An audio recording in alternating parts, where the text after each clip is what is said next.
Hi, this is Jack Jacobs, and I'm here in the pits with, it looks like a brand new Charger car, 360 Mark Kuhn. Mark, this is a brand new automobile out here at Raven, isn't it? Yes, it is. Took a few weeks and a lot of friends and a few dollars. I don't really have a lot of money in it, but it's... Have you ever raced before? Yeah, I used to run bomber class out here.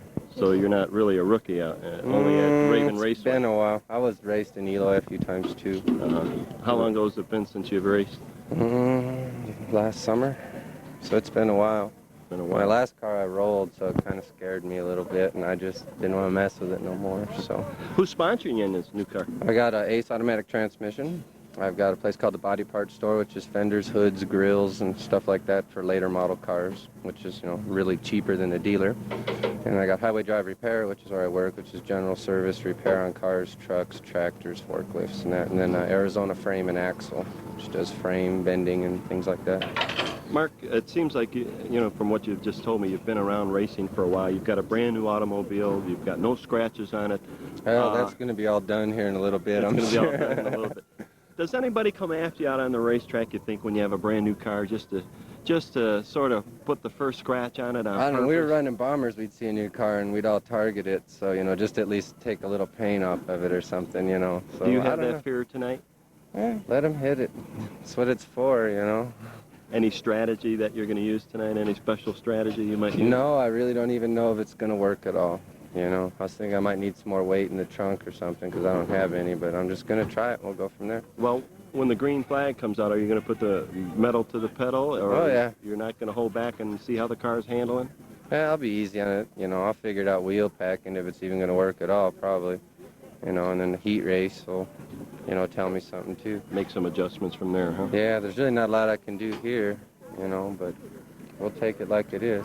I'm not here for the fun of it. I'm really not trying to be, you know, the leader of the pack or anything like that. You're just here for the fun of it. Well, everybody I know is doing it, so, you know, I can do it too. Sure. Why not? You know. You've got a pit crew coming out tonight? Just my boss, John Hall. He's here somewhere. He's around here somewhere. He's here someplace. One-man pit crew, huh? That's all we need. Between me and him, we can fix it, you know. Get her all Unless ready. it gets that tore up. You know, it gets real bad, I just put it on the trailer, but... Well, keep it safe, and good luck to you out on the racetrack tonight, Mark. Thank you very much. Nice talking with you. Nice Thank you. talking with you, too. All right. Good luck to you, Mark. I'm here in the pits with Terri Porter. Jerry Porter. Jerry? Jerry. Jerry Porter, car number 92's got his shirt on backwards. His pit crew wanted me to mention that. But anyway, Jerry, this is a brand new automobile out to Raven Raceway, but it doesn't look like a brand new automobile. No, it was an old figure 8 car, and we bought her up last week, and we got her together and cut some of the cage out of it, and gonna go out here and give her a try. Give her a try. Give her a shot. Have you ever raced before? Not on circle track. We did some drag racing, but nothing on the circle track. So you're a rookie tonight. We're a rookie and 100%. This is your first race of your career on a circle track? On a circle track. Oh, boy. Oh, boy. Watch out. Are you nervous at all? I got butterflies coming out my ears. Oh, that's okay. Once that green flag comes out, they'll all fly out the window, I guarantee you. I hope. How about your sponsors? You got any sponsors this year? I got the Broadway Southwest Tire and Rubber Tire and Service Center. It's sponsored by Goodyear. Goodyear owned and operated. And that's it for the start.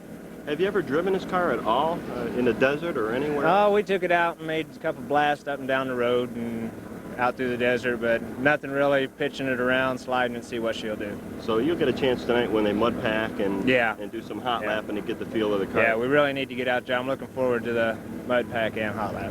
What kind of strategy are you going to use tonight as far as once a green flag comes out? Are you going to go for it, or are you going to lag back a little bit to see how the car's handling, or how are you going to handle it? I'm just going to find me somebody that's running pretty smooth and see, just follow them through. Then if I can make a move on them, just take them one at a time. Yeah, that's all I can do. I'm not looking to jump out in front or nothing. Just find somebody smooth and go for it. And just check the car out. Just check the car. Are you a married fella? I'm married. There's my wife right over there. And how does she support you in your racing career? Oh, she loves it. She's more nervous than I am. And I got 4 kids up in the grandstands rooting for me, too. Oh, great. Yeah. Well, Daddy will do good out there tonight. Jerry, keep it in the safe lane. Good luck to you. All right. Thanks. Good interview. This is Jack Jacobs, and I'm out in the pits once again with Barry McMurray. And Barry's got car number 81 in the Charger division. Barry, this is a brand new automobile here at Raven Raceway. I've never seen it before. Am I correct? No, my friend Don used to race it out here. Oh. And then I just picked it up. I traded a car for it. Did he race out here this year? Yeah. Oh, was that right? Was it number 81 this year? No, 57. Oh, okay. So I changed the number. You did give it a paint job too, didn't you? Yeah.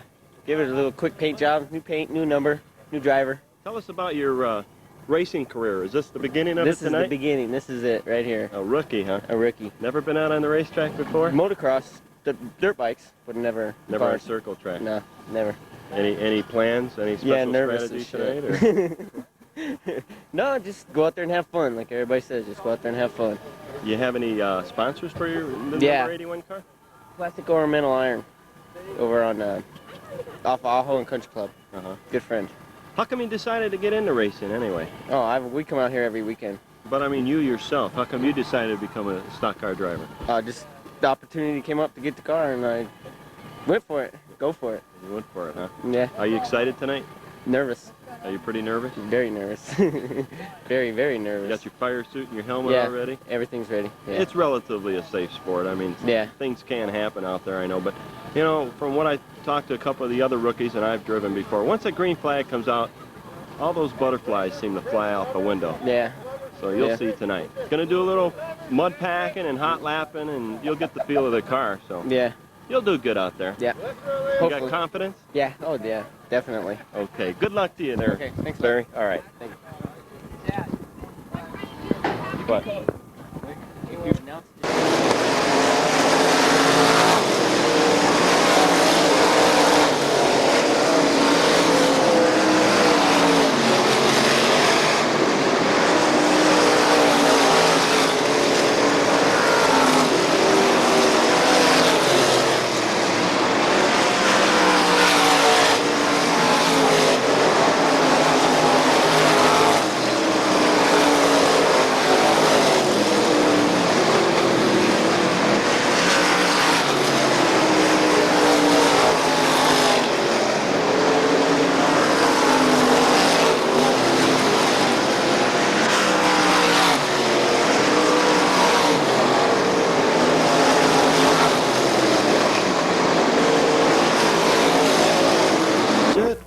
Is it what? I seen it headed that way. There it is. Is it a figment of my imagination? No, it's a couple of them. Aren't they cute? I love them. Anywhere from $2,500 to $4,000, and you too, ladies and gentlemen, could be doing one of these two likenesses out on the track. They're all replicas of machines of a better era. They're miniaturized. They are powered by motorcycle engines, generally 1,200cc jobs. And we always say, we kind of say it, I think, affectionately, don't we, that it's finally good to see a motorcycle policeman's motor put to good use. Put to good use. That's what these guys are running on. And they do about 70 to 80 miles an hour down the back straight and the front straight here. Only occasionally, I think once all season long, if I'm not mistaken, did we see one of them really get screwed up and wind up going headlong into the wall. They are a form of open wheel, as you can very well see, and when they do tangle them up, even though it's a slower speed and a lot less powerful than the big open wheel machines, they do tend to get a little bouncy, even do some catapulting out there. And you can't be too big of a fella in some of these cars, because you just won't fit behind the driver. So check out for our program, and if you haven't visited us on a night when the dwarf racers do their thing, do so in the future. If you can imagine 16 of these guys, I guess it is all guys too so far in the dwarf racers. Yep. You can imagine 16 of them congregating here on a given Friday or Saturday night from places like Phoenix, Prescott, and Globe, which is where they also run at the fairgrounds and those locations, as well as up at the other end of our interstate in Phoenix. It's a sport that pretty much belongs to our neck of the woods.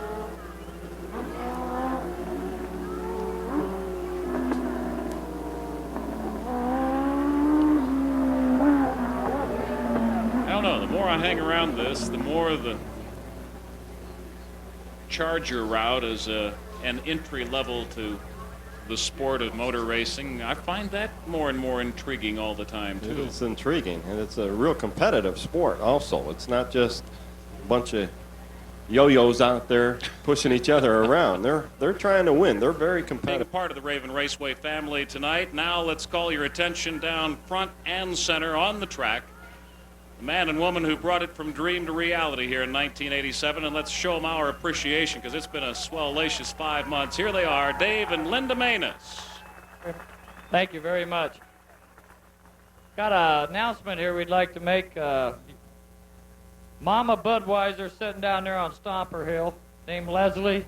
Her sister called from California, wished her happy birthday. She's spending her birthday out here this evening with us, so yeah, we hear you down there, Mama. Okay, make some noise. Robin, our head chief assistant to our announcers up there, it's her birthday tonight. Happy birthday to you too, Robin. And Susie Taylor, our secretary in our office, is her birthday, so it's birthday weekend, I guess. We had a tremendous show last weekend. For those of you that wasn't here, we had one heck of a Automotive Wholesalers of Arizona did a fantastic promotional job out here. We had a lot of fun. Coca-Cola night. So we have a whole pocket here of gift certificates once again. At intermission time, I'm going to take questions again from about 10, 15 spectators. Come down here. We go one-on-one, and I try and not get caught. But we got some gift certificates to give away there. We'll do that at intermission. Have a good time tonight. Looks like the good man upstairs is taking care of us again on this weather. So Carolyn, you'll do the honors here once again. Everybody please stand, take off your hats. We'll have our national anthem here by our chief singer.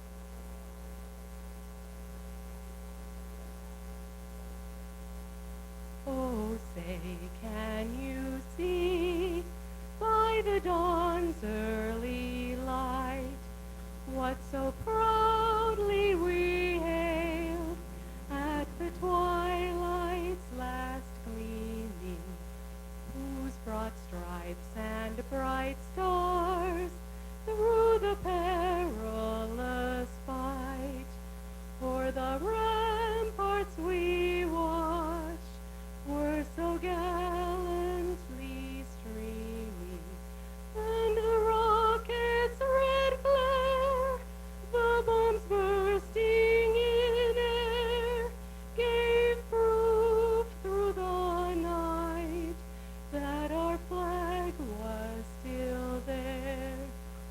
Oh, say, does that star-spangled banner yet wave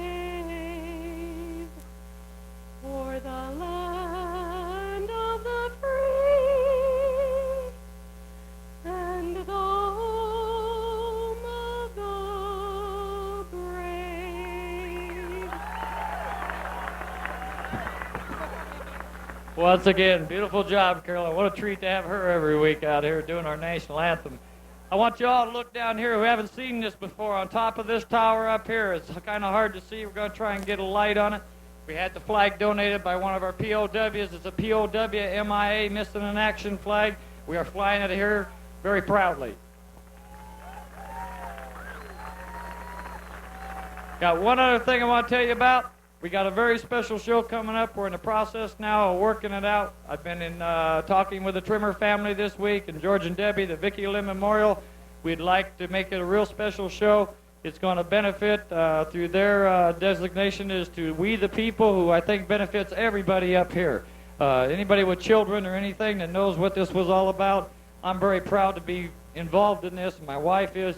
We know the family very close, and we're just happy that we can maybe help somebody else's kids down the road and get some legislation passed that'll make it safer for all of our children. Clarence Dupnick will be here on September 12th, which is going to be the Vicky Lim Memorial Night. We're going to have some nice door prizes out front that'll be raffled off. All proceeds will go to We the People, and we've also got some ticket sales, advanced ticket sales going from the We the People, that all those donations will go to We the People too. So I want to thank you all for coming tonight. Bear with us. Hope we don't get wet. Let's go racing. The words we came to hear, huh? Oh, yes. Let's go racing. Sounds good to me. But I have a feeling he doesn't have a whole lot of respect for blue bloods. Nope. He's Colin Germain. Colin Durant. John Fetter outside him in number 19. Mark Kuhn. Todd Izzo in number 2 outside the Mark Kuhn machine. Eric Simonson in 97 inside third row. Well, Kirk Hall is inside that tonight. Lucky Larry is in 77 on the outside of row 3. And Jerry Porter inside 92, row 4. Pamela Fetter in number 18 outside row 4. Troy Brown bringing up the rear in number 63. And John Vanhorn rounds out the field in the number 1 car. George Camp, your flagman starter, gives him the green, and we've got him wild and woolly in the early on down there in turn 4, but I think everybody's going to come out of that one relatively okay. 360, doing a 360 or so. Mark Kuhn, Tucsonan, coming out of that okay in turn 4. That's Colin Germain now applying a little bump with Lucky Larry moving up on the outside of him in that 77 machine coming out of turn 3. They are running along in second and third place. Davis has got second now. Germain falls back in third, and John Fetter with the number 19 blue machine in the lead coming out of turn 1 and into turn 2. But Lucky Larry, the man in the middle, is able to squeeze through that one and take over first place, leaving Fetter in second place, where he'll battle it out here in the early on of this one this evening with Mr. Colin Germain. They get a little fender happy down there in turn 4 and separate. The Simonson machine with Kurt Hall in it, number 97, is currently running along in fourth place now, coming out of turn 1. And that number 1 Red Racer, boy, it's an outstanding looking car. John Vanhorn is how they stack up the top 5 here in the early on of our first NASCAR Charger heat race for you this evening. And what a field of these fellas and fellowettes we have for you tonight. Lucky Larry, the friendly auto, 77 in the lead. Colin Germain trying to close it up. Kirk Hall in the Simonson machine running in third place right now. And then John Vanhorn after a little bit of an opening as they all now stack it up a little bit going into turn 3. Vanhorn able to close up a little bit on the trio at the top, which is currently led by Lucky Larry, but not for long. Kirk Hall plows by him, powers by on the outside in the home stretch, takes over the lead by turn 1, but he took too much power into that turn and lost it high back to Lucky Larry. And Colin and Hall battle it out heading into turn 3, but it looks like Hall perhaps gets the better of him down there, having some handling problems between 3 and 4, but able to keep it in second place right behind Lucky Larry in 77.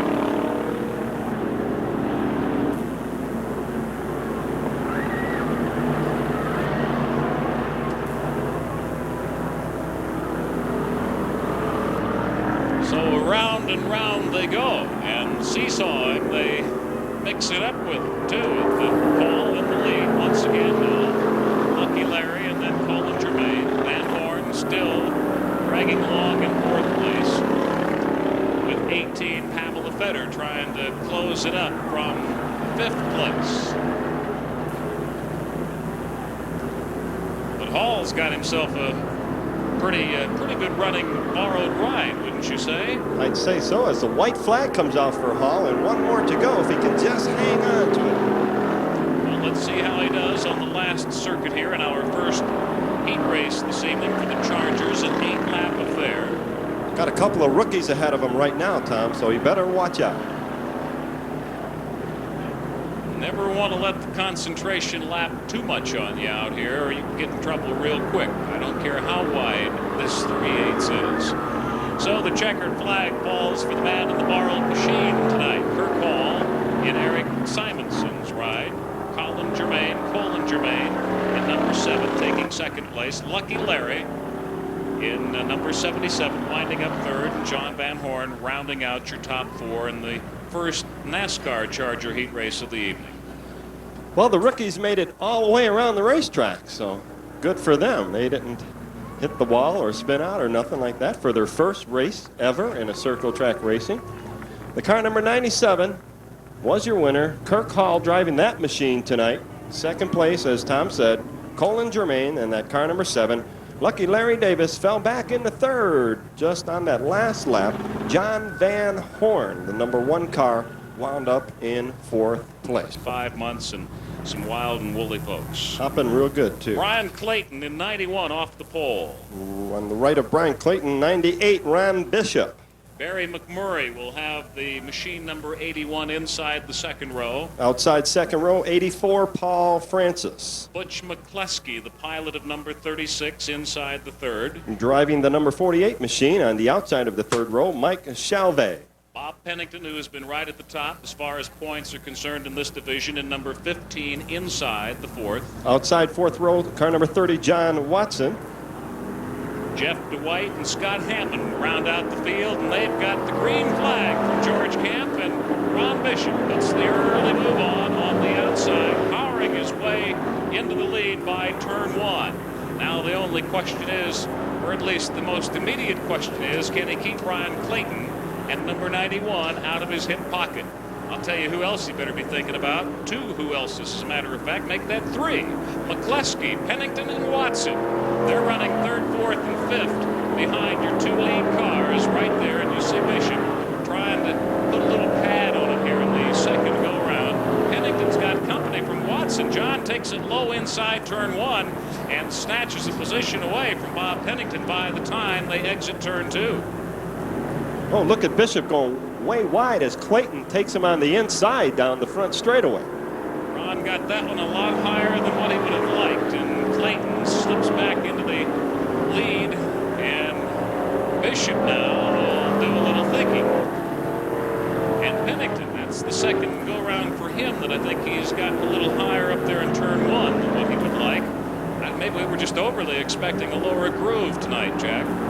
No, they have been driving awful high tonight, but they'll be bringing it down as the track dries up a little bit. Maybe that's just the adrenaline flow. Maybe they're as excited about another night of racing out here because of that lapse on Friday night. Well, I'll tell you, you've got car lag, I've got clock lag. Look at Watson alongside of McCleskey right now and trying to take him, and it looks like he's going to. Coming down the front straightaway side by side. Look out. Fender to fender all the way through 4, and McCleskey drifts away from him a little bit, but he also drifts a little bit to the arrears of John Watson. And so Watson takes the lead coming out of turn 2 on McCleskey, but it's only good for 3rd place in this one. He's still got to close up on Ron Bishop there in the 98 car, Brian Clayton, number 91.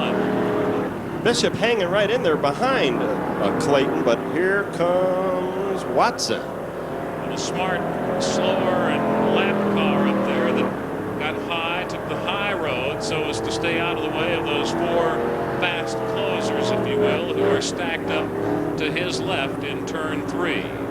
6 of them in the books, just a couple more to go. Clayton, Bishop, Watson, and McCleskey. Latest stack, and now Bishop maybe going to lose some ground here to Watson, who sneaks that little 30 up into 2nd place, and now he's not content with that, and by turn 3 he is vaulted. John Watson has into the lead, but he's high up here, higher than what he might like to be. Looked like Clayton might be able to nip it back, but unable to get it done. So Watson leads him to the white flag lap. 1 lap to go. Clayton in best position to close this one off. Ron Bishop running along in 3rd, and Butch McCleskey rounding out the top 4. Let's see if they can make any significant changes out of 3 and 4. It doesn't look like it's going to happen. And John Watson has come from the rears to close up on this one and take 1st place ahead of Brian Clayton with Ron Bishop and Butch McCleskey, along with Bob Pennington rounding out your top 5. And another good clean one, Jack.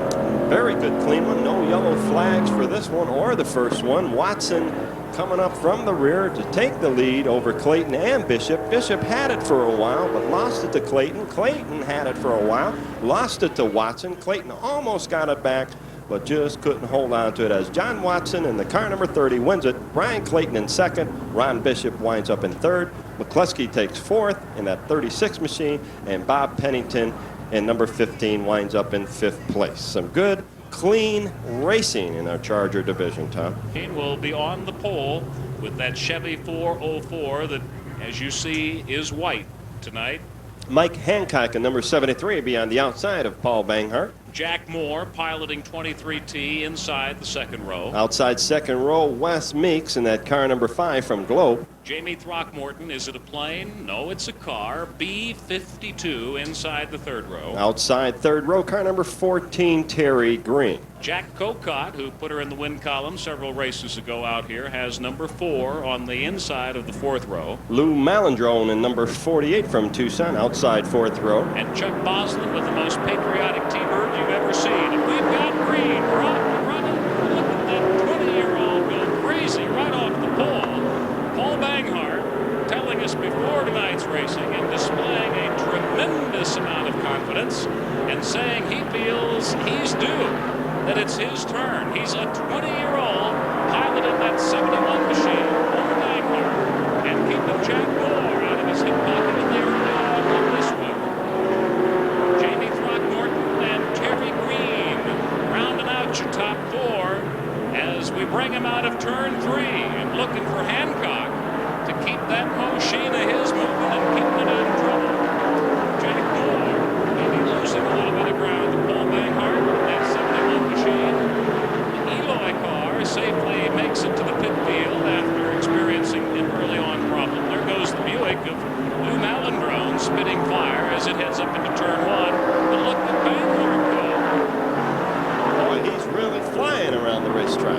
Jack Moore, Throckmorton, they're putting on a good show right now for second place. Throckmorton trying to bite him off on the inside, and my goodness, look at that surge out of Jack Moore over the latter half of the back straight. An incredible show as Coco heads to the infield area now with that number 4 machine for whatever reason.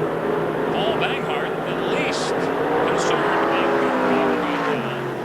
He's got some concern in the form of that yellow flying machine behind him, but he's flying himself right now. Banghart is in the 71 car. Jack Moore behind him, then Jamie Throckmorton in the B-52. They're passing the slower Lou Malandrone, that 48 Buick. Terri Green in the O'Reilly Chevy machine, number 14.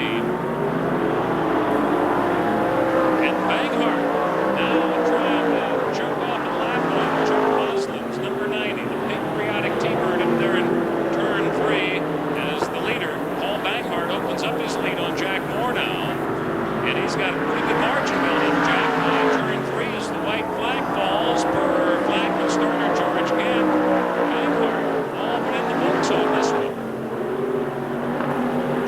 The first 3 runners look pretty evenly matched, Tom, except Banghart looks like he's got about 1 more horse under that hood from Moore and Throckmorton. And not suffering from any form of bashfulness either as the 20-year-old takes the checkered flag. Jack Moore, Throckmorton, and Green round out your top 4 here at the first heat race of the evening for the NASCAR Winston late models. And as they come around, folks, let's give them a warm hand. Let them know we appreciate the early on show they've given us here tonight.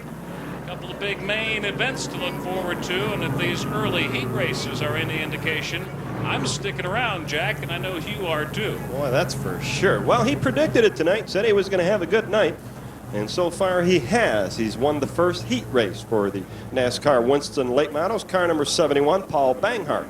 Jack Moore in 23T wound up in second. Jamie Throckmorton Jr. in third. Terri Green, car 14, and fourth. Lou Malandrone in 48, and fifth place. And Wes Meeks in that car number 5 in 6. So some. And who owns it? Ray Wilson out of Sierra Vista. We are checking with our officials now to make sure that Kirk Hall isn't stealing away 2 rides here tonight. Mrs. Hall informed us earlier that the old man would be in Eric Simonson's 97 machine, so we can only hope that somebody's just got some numbers out of sequence. But as soon as we know for positive sure. Well, we know. Well, good. What have we figured out here? You were right. He's in 97. Ray Wilson is in the 79 car. Good.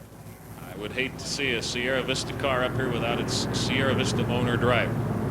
Well, that would be the alternative, though, I'm sure. Uh-oh, Culp Road Lounge has struck again. Where the good times start, they should put on here, too, that it never ends. It never ends, you know. That's Leslie Langer's shop over there, the Kolb Road Lounge. That guy is a distant relative of mine, by the way. That's what he was telling. I'm serious. Imagine him admitting that. He'd be out there next week racing. Oh, Yeah, boy. He keeps threatening like you do.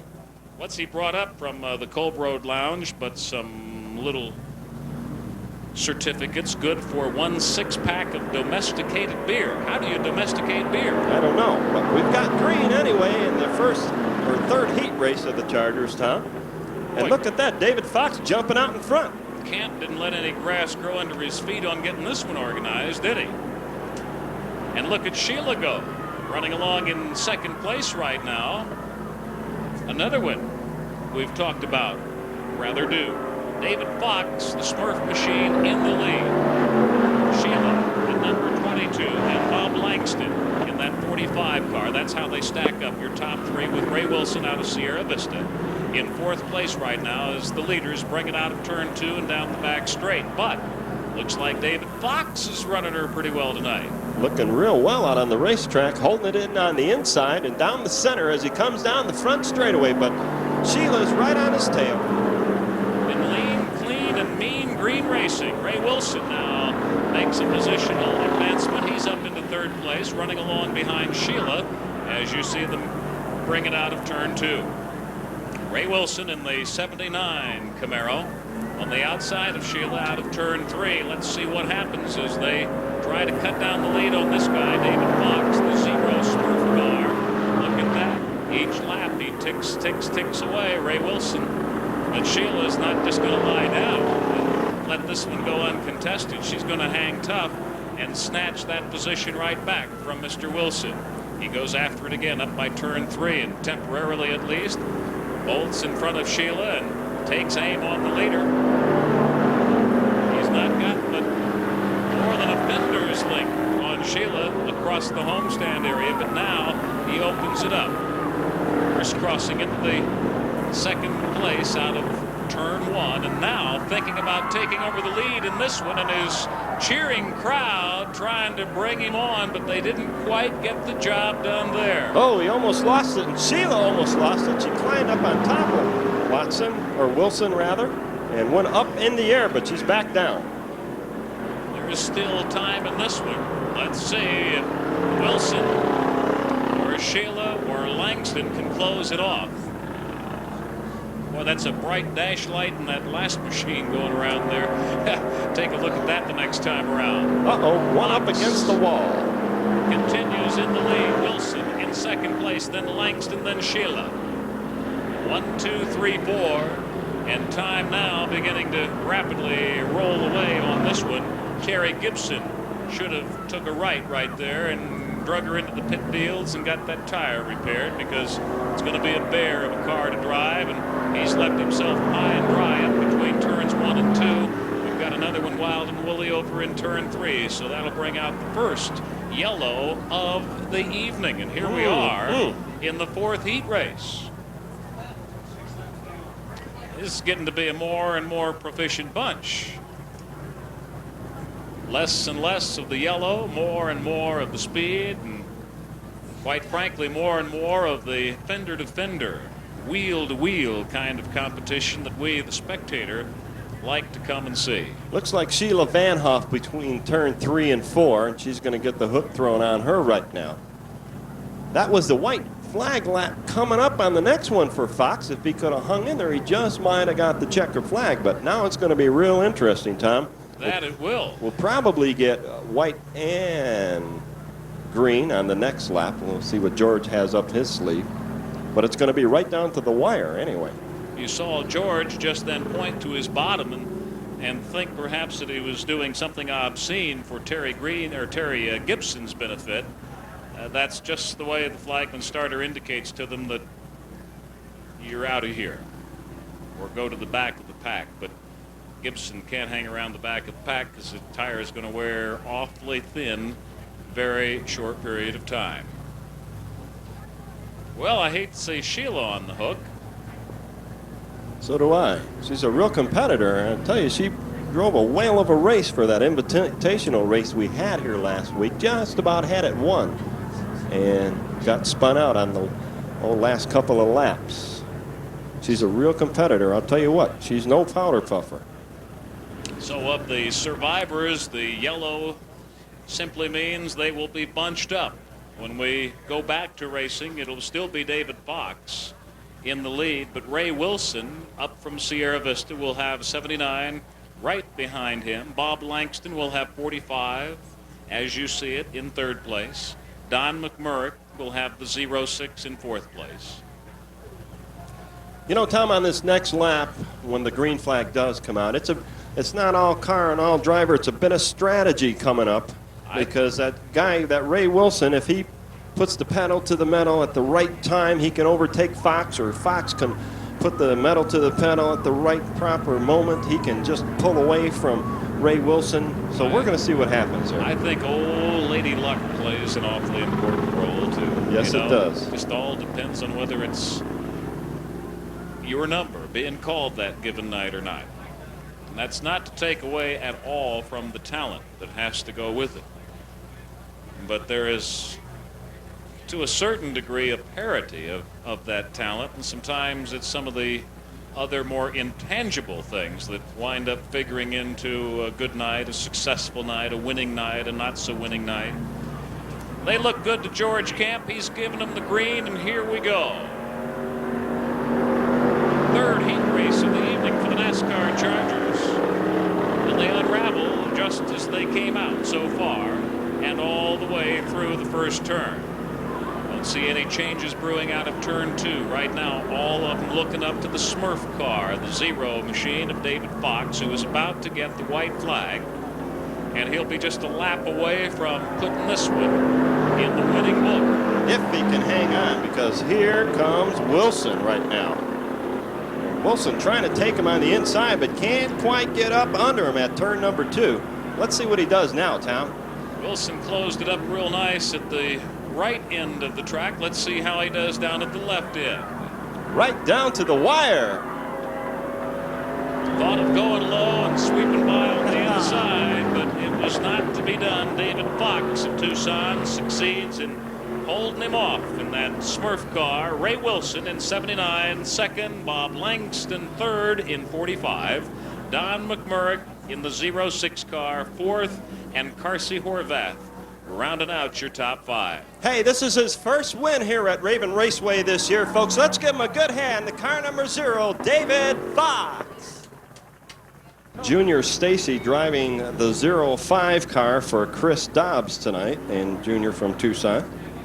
Larry Artman is to have the 99 machine inside the third row. Steve Neff in the car number 4 is to be on the outside of Larry Artman in that number 4 machine. Dan Umfris will be piloting number 10 inside 4. Herb Penrod in 53 on the outside of row 4. And Tucsonan Michael Long in the 07 car rounds out this field. They'll do one more, at least at this pace, before they get things flying. They're getting that indication, as you see now, the white-gloved Michael Jackson imitative right hand of George Camp. So Banks is not with that 49 Ford in the field. No, it doesn't look that way. Perhaps George is waiting on him. Let's see what happens as they come around one more time. It's 8:30. Do you know where George Banks is? Remember those?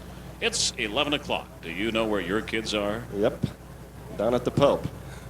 We used to tease one of the TV stations I worked with back in Ohio. It's 11 o'clock. Do you know where our ratings went? Right down the tube. Hey, we've got green. They've impressed flagman starter George Camp, and here we go with 5.95. Marvin Catlin jumping into the early lead on this one, and look at that, 3 abreast, 2 rows deep, sweeping through turn 1. What a show these guys are putting on out here tonight. What a show we've got to unravel for you as far as this evening is concerned. This is going to be one swell of a show. I can just sense it. Banks transmission, acrylic quilts, etc., and Vicky's window coverings. Looking at Tom Lanny pilot that 47 machine, hoping he can close things up on Marvin Catlin. J&R Enterprises is in the lead in this one. What a racing number, huh? 5.95. Steve Neff has been a real fast closer in weeks past, and he's running along in second place now. And right at the time, closing it up a little bit on Mr. Catlin. Dan Umphris in the number 10 machine, trying to do likewise on both the lead and second position. Here they come with Catlin in the lead. Neff that far behind him, then Dan McMurray in the number 10 car. It's Larry Altman in 99 and Tom Lanny in that 47 machine, trying to close things up, but right now about a half lap back. Some rookies tailing the field, Tom, having their own little race, getting the feel of the racetrack. As Catlin keeps on keeping on. Catlin's got that little Camaro looking real cool right now, but my vision's not failing me. I think Neff is closing it up on him ever so little bit each go-round. It looks like he is. Plus, they're coming up on some slower stuff, so it could get real interesting here before this one's wrapped up. Still Catlin by about 3 car lengths on Steve Neff now. And they are in that slower traffic as they approach the exit of turn 2. So let's see how they shoot down the back straight and into turn 3. There's Catlin taking it on the outside. Uh-oh, he's going to get but in he trouble. may be higher than he wants to be and boxed in and got some traffic, and now he's taking it on the lower lip down here. Neff in the lead and able to open it up. So that slower traffic did turn out to be a problem for your leader, and in fact has created a new leader. Southwest Stucco, Perfection Autocraft, behind Steve Neff's effort, and right now his effort has got him running along in first place and looking at the white flag lap. 1 lap to go in this one as they get a little wild and woolly coming out of turn 4. 53 is Herb Penrod, having some control problems over it, mixing it up in the traffic pretty well, but all of them able to come out of it okay. So Neff now smelling the checkered flag, and he gets it with plenty of pad. Oh, here comes Umphris, but he can't overtake Catlin. Almost. Got Catlin right down at the wire there. So Steve Neff from Tucson, that Southwest Stucco car, winning it for our 4th heat race for the NASCAR Chargers. Marvin Catlin in 5.95 winds up in 3rd. Dan Umphris and that number 10 machine almost overtook Catlin, but couldn't quite get up in front of him at the finish line. Winds up in 3rd place. Some good racing each and every single race. Let's give him a good hand, folks. Car number 4, Steve Neff, for 34 on the outside of the front row. Robert Townsend piloting number 98, starting inside the 2nd. Rick Sipes in Budweiser 4U car outside 2nd row. He had his first big win out here the night of July 4th. Dwayne Lang in 88 inside row 3. Bronco Billy Brandon in 55 outside row 3. Ivan Russell inside 4. Jack Ickes outside, and Carl Trimmer, who is looking for an 11th main event win, brings up the rear of the pack, but he won't be there for long. Marion, Smiley, Rick Sipes set the early pace in this one, and look at that screaming traffic through turn number 2. And I don't think there was a flicker that went on, but Lang's in trouble down here.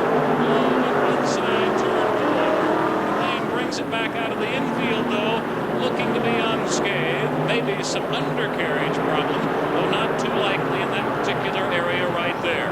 Laughing boy, Marion Smiley, breaking number 9. Rick Sipes in the This Bud's blue car, trying to close things up. They're making it even wider than it already was. Bronco Billy Brandon in the double 5 machine. Lang now limping off to the pit field. Rick Sipes, Marion Smiley, another seesaw battle in the lead. Ivan Russell and Carl Trimmer. Oh my goodness. They're running 3-4. Sipes and Smiley, Russell and Trimmer putting the closing passion on Ivan Russell in turn 3. Here those two go, battling for 3rd place now into turn 1. Marion Smiley has dropped back of Rick Sipes by about the length of one of those expensive billboards. Smiley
only good for second best in this one. Rick Sykes takes the Budweiser 4U car and plants her into the win column. Marion Smiley in number 9 taking second. Carl Trimmer in 74 going third. Ivan Russell has that number 17 machine go fourth, and Jack Ickes piloting J7 to round out your top 5.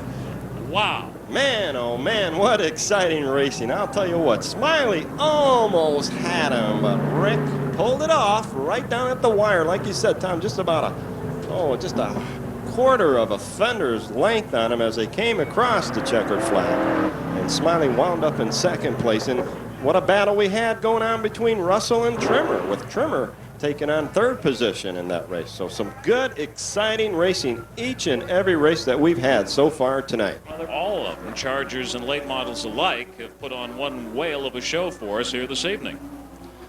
Well, they're side by side, and George tells them, hold off a minute. Wind it up. I want to say hi to a good buddy of mine who helped out on U of A Ice Cats, Cable 12 casts last year. Roger Russell in our midst tonight. He of Russell's Colorcraft fame, and if you have not seen his lovely little mint green cherry 77, no, I take that back, 57, or is it a 56? I forget now whether it's got the fin on it or not, but it is an absolute beautiful looking T-bird. That's what Roger specializes in over at Russell's Colorcraft. T-birds.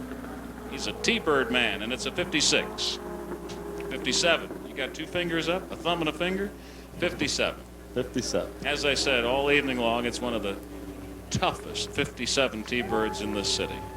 Hey, let's give the dwarfs a big hand, folks, for coming out here and displaying those fine-looking automobiles. Aren't they cute? I just love them. And you can see more dwarf racing here at Raven Raceway coming up soon. We've got at least a couple of those that are on the market. Definitely are for sale. Last look, I think we had a Charger or 2 that would be available. I think we even have a race-ready late model. Unless somebody scoffed that up by now. Here's our little grudge race we talked about between these two fellas as George Camp gives him the green flag. I think that's the animal on that number 11, Tom, the one I tried to get you to buy. I think they're all animals. Not a break among them. Yeah, these guys put on a whale of a show. 75, 80 capability down the straights. And they have a tendency to mix it up pretty doggone well. Put on a great show. Have to pull the program and find out when our next one is. We've had some changes here in recent weeks, so I'm not even going to attempt to count on recall. Well, the animal's leading them right now, but 47 starting to make some ground as they head into turn number 2 and down the back straightaway. And 47 trying to overtake him on the outside. Now he's going to try to do it on the inside. And here side by side as George Camp has the white flag out. And here they come down the front straightaway. But the animal pulls out ahead of him once again. One more lap to go in this little grudge race. Next show for these guys, when you might anticipate 15, 20 of them congregating out here and running for the money, would be on the night of October 17th. They would be joining the NASCAR Winston late models and NASCAR Chargers on that evening. The 17th of October, about a month and a week after our Vicki Lynn Memorial, first annual, which is on the 12th of September. We'll do a little break. We'll take intermission time coming up. We will be doing our, I guess, a semi-main event for the Charger folks, and doing at least that much before we break for an intermission. And we'll play some songs and call out some lucky program numbers. Got these beautiful quilts. I don't know. They're not going to be too easy to pry out of the hands of Dave Maness, and we're going to give them to Nor me. Dave and Linda Maness down front and center. And 15 lapper. 15 laps, and I see 6. I see 1 6-pack, 2 6-pack, 3 6-pack. That's 18 and 4 more. 22. 22 cars. 22 by 15. 22 cars, 15 laps. It's a semi-main event for NASCAR Chargers. I presume after this we'll do a little break. Should be intermission time about that. Intermission time. The quilts. Boy, those are dandy quilts. Wait till you see those under the lights down front and center.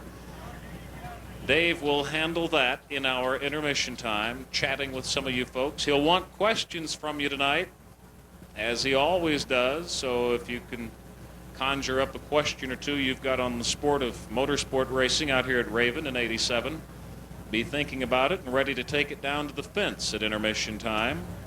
And your chance to go one-on-one with the man who put it all together out here, Mr. Dave Maness. Pamela Fetter in number 18 off the pole. Bob Pennington, number 15, on the outside of the front row next to Pamela. Carsey Horvath behind the wheel of number 5. Tom Laney in number 47 outside second row. Troy Brown flying with the number 63 machine inside third row. On the outside of the third row, Jeff Dwight in car number 11. Second 6-pack headed up by Gary Williams in number 12. Fourth row outside from Tucson, number 53, Herb Penrod. Jerry Porter in number 92 inside the fifth row. Outside of the fifth row, the car number 75, Scott Hammond. Sheila Van Hoff, the number 22 machine, is back in the field here inside row 6. Outside row 6, the car number 05, Junior Stacy, driving tonight. Mark Kuhn will be piloting the 360 machine from the inside of the 7th row. Outside of the 7th row, Barry McMurray in the car number 81. The 52 machine that suffered that flat tire earlier on this evening, with Terri Gibson of Tucson behind the wheel. On the outside of Terri Gibson in the car number 07 will be Michael Long. John Fetter will have number 19 on the inside of the 9th row. Outside of the 9th row, the car number 48, Mike Shalve. Todd Izzo will have the number 2 car, that blue 2, starting inside of 10. On the outside of row number 10, the car number 84, Paul Francis.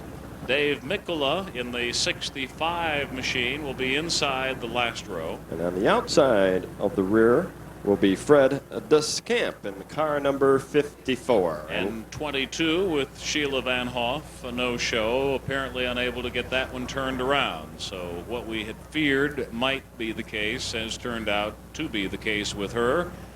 The first attrition of this one, if you will. Let's see if they, yes, they do. They have impressed George Camp to the extent of flying the green. And here we go. Speaking of green, how about key lime pie? Village Inn tonight. Bob Pennington at number 15 in the lead in that key lime number 15. Putting the lead on and hanging on to it, or so he would like to think, here in the early on of a semi-main event for the NASCAR Chargers. 15 laps herewith, and we get them all tangled up here in turn 4, and that could bring about a little bit of a chain reaction in the rest of them coming through there, but not so. It could have turned out a lot worse than what it did. It's going to be bad enough as it is, because out of the 3 of them sitting there, we'll probably have to hook 1 or maybe 2 of them. I see one of them getting out of there under his own power now. At least it's working swell in reverse. Now let's see, one of them is what, number 47? That,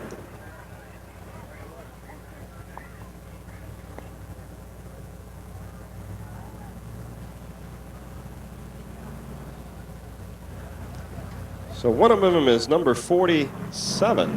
That's Tom Laney from Tucson, involved in that one. And let's see, who else do we have there? You can see better down at Stomper Hill than we can see. Oh, number 5. That's Carsey Horvath.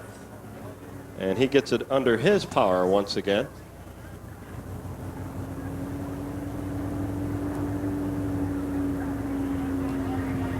So Carsey gets shoved by Gary's towing. Let's see if he can get that thing under its own power once again. Doesn't look like Tom Laney's going to make it back out in this one, Tom.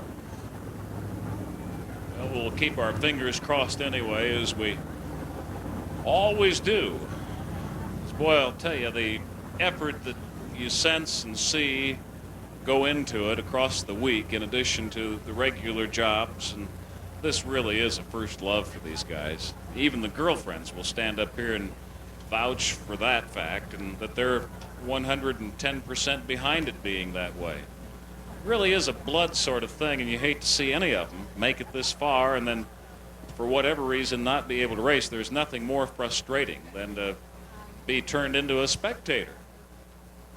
Especially when you work on the car all week and you're all excited. Your family members are out here at the racetrack, and first or second lap, something like this happens. But that's racing. And we'll have a complete restart because we did not complete one full lap under the green. And that is your red and yellow flag that Bob McKinley is holding out right now, which indicates a complete restart. Good chance also right here for you, too, if you have not already.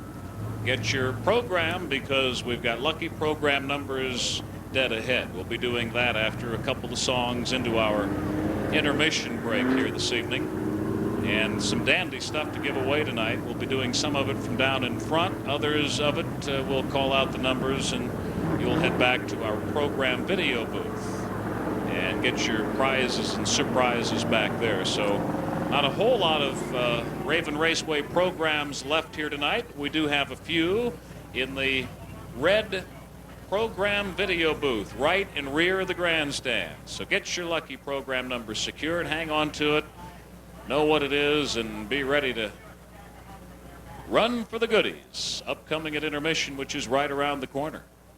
Right after the semi-main event for the NASCAR Chargers. So just one little fray in this one, but unfortunately a hook and an early on elimination. Might get that one turned around, though. Saw Hal Lanier get a premature ejection in that game today. Got a little vociferous with the boys in blue, and out he went, right on his ear. But his Houston Astros, oh my goodness, they're right up there. That they are. Cincinnati needed pitching for so long. I heard rumors for weeks that Rick Russell was about to become a Cincinnati Red, and all of a sudden Roger Craig makes him a member of the San Francisco Giants. Pennant races that are red hot, but nothing compared to the racing you see here at Raven Raceway on a Friday, Saturday, and or Sunday night in '87. Look for more days and nights, one can hope, in seasons up ahead. Well, he's got the green flag in hand. What do you think, Tom? I think he's already given it to him, and here we go racing once again with Bob Pennington in that number 15 in the lead and trying to keep Pamela Fetter her distance behind him. The green is still swirling. Todd Izzo gets into a problem up here in turn 4. He's limping for the exit road to the pit fields as Bob Pennington brings it out of 3 into 4. Fetter right behind him, although not quite so right as what she was a lap ago. A couple of them going a little bit too low down here in that 4th turn, but they're able to shake out of it okay, including the skipper's number 75 machine. Just a little wobbly there momentarily for Scott Hammond, but he's got her under control now. Speaking of wide, Bob Pennington went way up to the wall that time. He lost it a little bit, Tom, but he brought it back down inside. He's okay now. He may be punching more adrenaline in himself than what he realizes. They've got a smoker now in Herb Penrod's number 53 machine. Picking up a pretty good brew of it up here in turn 4. Pennington once again a little bit higher than what he would like to be up there in the early on of turn 4. but it's not costing him. He's still staving off Pamela Feder in that blue number 18. Troy Brown trying to close things up at 63. And Herb Penrod now running a distant fourth. And he's got a lot of company right behind him trying to snatch that away from him. And they get the job done. At least one of them does. Out there coming out of turn 2, but now Penrod is able to snatch it right back. There goes your leader, Bob Pennington. Also the man most of all season long in the lead as far as the points standings in this category of racing and Raven are concerned. So Pennington, it goes without saying, comes to push. Push he does pretty doggone well, at least so far. Let's see how things go here tonight. A new air conditioning duct on the side of that 07 car. Running real cool in the cockpit of that one this evening.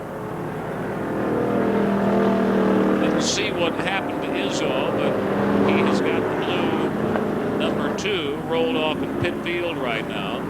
One of them a little wild up here in turn 4, but seemingly out of it in okay shape. That would be the number 92 machine going wild up there for a brief spell with Jerry Porter behind the wheel. So we got an unexpected thrill in turn 4. 360 going a little wobbly there. 360 doing a 360. Mark Kuhn able to keep it out of trouble. So they're at the halfway point. That's the crisscross red and yellow flag indication that George Camp has just given them.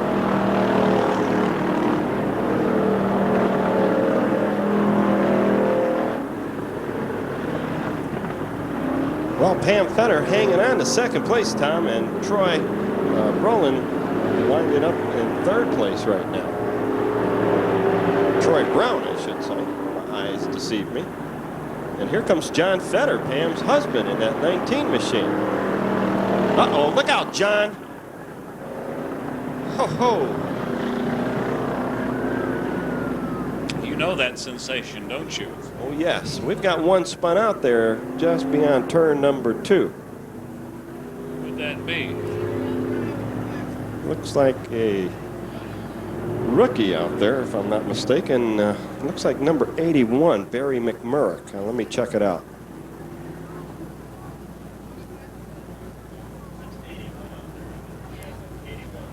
The classic ornamental iron sponsored machine, number 81. Down up there, you're right, Barry McMurray. Also 47, I think.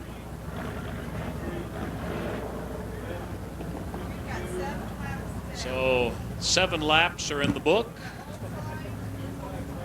8 to run. Good show continues on here on a Saturday night.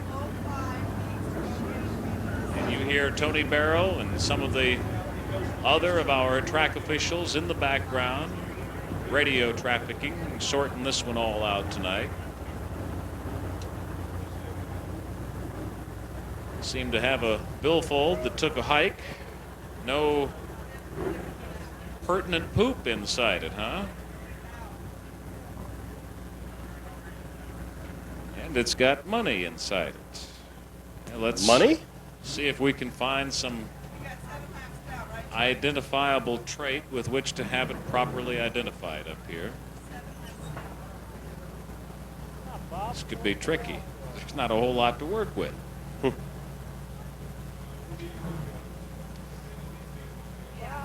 Well, let's just do this. If you're missing a wallet, come up and describe it. And if it matches the description of this one, a couple of our young race car drivers of the future who were kind enough just brought it up and handed it to Robin Conwell. We thank you guys for your honesty. And if you're missing a wallet out here tonight, come up, identify it. If you do so, respectfully enough, see to it you get her back. Nothing involved. Bob Pennington, number 15. Pamela Feder in number 18. Running 1-2 in the resumptive portion of this one. 7 down, 8 to go. Now that reverses. 8 down and 7 left in a semi-main event of NASCAR Chargers. Good Chargers. Right now, the charging in the lead. Number 15, Bob Pennington. And he's really starting to open up the gap now from Fetter. Let's see if he can hang on that far or if Fetter can creep up toward him. But Fetter's got company with Troy Brown in 63, steaming his way up toward the rear of Fetter as Fetter heads into turn 1 and 2. Scott Hammond has taken his skipper's machine, number 75, into the pits. Uh-oh, we've got a Fetter up against the wall, and that's Pam Fetter. Sliced up against the Winston Racing sign, but she's back into it right now. But that closed it up with Troy Brown right on her tail as they come down the front straightaway. Pennington in the lane, if you haven't already noticed, check out the bodywork on the right side of that number 15 machine on his next traversing of the grandstand area. You can see where he's been in weeks past. He's been right in the thick of it all. Look at that. And look at the battle we've got going on for second place right now. We've got 4 of them. All 3 of those cars are in contention. None of them are lapped. And it's anybody's race for second place. And that 11 machine with Jeff Dwight at the wheel, he was awfully impressive in a recent race out here, running very well. So maybe he will be the one to break out of this little threesome now. And again, he may find Troy Brown is going to be anything but obliging. As we go to yellow flag once again, yellow flag, yellow light, we're under caution. 92 ops for the infield now. So the attrition has really come along in this one. Jerry Porter, the latest to drop out, he is sitting up in the infield area with that red 92 machine.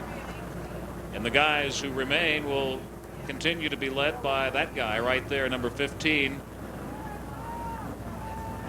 Big, bad, rapid Bob Pennington. They call him Doc. Wonder if he makes house calls. Troy Brown in 63. Terri Gibson in 52. Got that new tire on the right rear.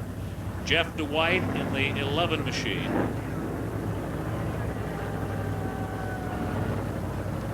Those are your leaders when we resume, which could be at the end of this one. Green flag is now in Mr. Camp's hand. I know he's itching to go. Looks like there was some debris out on the racetrack or something to that effect. No cars were spun out, Tom. Pennington setting a good slow snail's pace here. Let's see how they stack up in singular file behind him.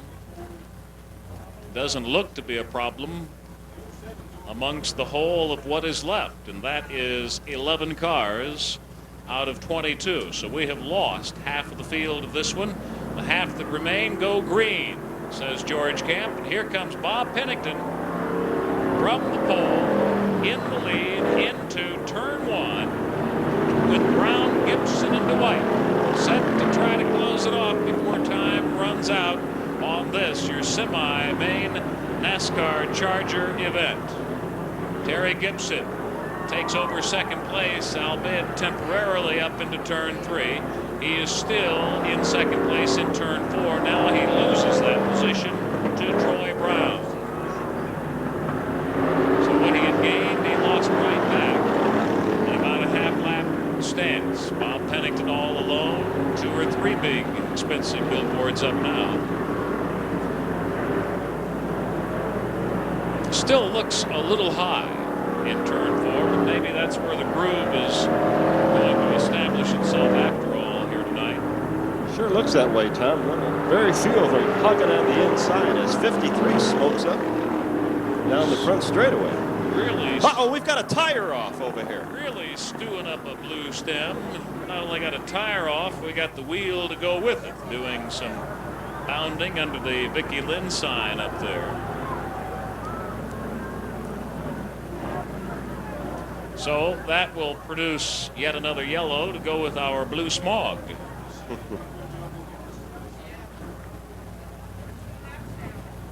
"13 laps gone. Pair more in this one. Intermission right around the corner. big main shows coming up tonight. I think you folks have sensed it like Jack and I were sensing it earlier on this evening. It's going to be a great show from the opening bell to the final gong, I have a feeling. Particularly our main events. You'll have a main of these guys. We'll have a main of NASCAR Winston late models. And Ma Nature being so sweet to us once again here tonight. She owes us, though, after the month of April.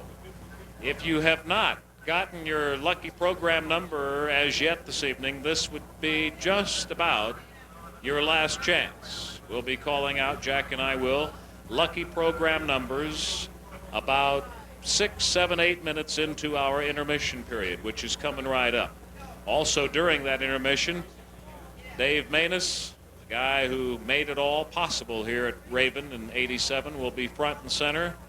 He'll be doing some one-on-one with you folks, so any questions you have got pertain to his program here at Raven Raceway, there's your opportunity to find out from the horse's mouth, so as to speak, during our intermission set. And he will have with him 1 or 2 or more of those Fralick, etc. quilts tonight, and those alone are worth the price of admission. So all that right around the corner, folks. Boy, not too many. What did we start this race with? 22 cars, Tom? 22 to begin with, and then we were at 11. And now we're at 9? And now we're down to 9. My goodness. And not really all that many yellows, or, well, I should say multiple car wrecks. A lot of them into the pits because of mechanical problems. And a few of them smacking them up. I think 1 or 2 might have dashed in there just for a beer refreshment. What do you think? Could be. Sounds good to me anyway. I'm going for my own shortly. Going for what? What are you going for right now? Green flag time. The only thing to go for on a Saturday night at Raven Raceway, even with the bottomless beer well. You give me the green flag and set me off to racing on a Saturday night in August, and I'd be so tickled. I'll tell you who's real tickled out there right now. That's Bob Pennington. He knows he's running a good, clean show, and he's up front, seemingly all to himself right now. The white flag flies, 1 lap to go, and he's got a big lead built up with the rest of his competition here. All he has to do is kind of keep the old nose clean. Terri Gibson in number 52 running along in second place now, but it's a distant second. Bob Pennington coming out of 3 and into 4. Checkered flag is already shaken and baking in George Camp's hand, and Bob Pennington plants her in the win column here in a NASCAR Charger Semi main event for you tonight, with Terri Gibson winding up in second place, and what a show.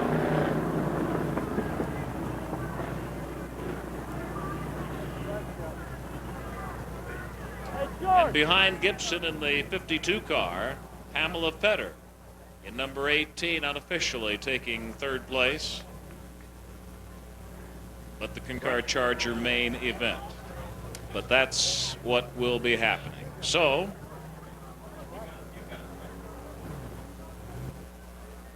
okay, we're going to do something we started last week. Had a little intermission time. It is intermission for those of you that are going to the restrooms or whatever, the concession stand. We'll have the late model main out here in about 10 minutes, start staging them. We got some giveaways here. We did a little question and answer thing last week. If you have a question involving the facility, involving something about racing or something, or some general information you might want to ask, come down to the front gate here, and Jack Jacobs will send you out here one at a time, and we'll, how old am I? Too old, Jim.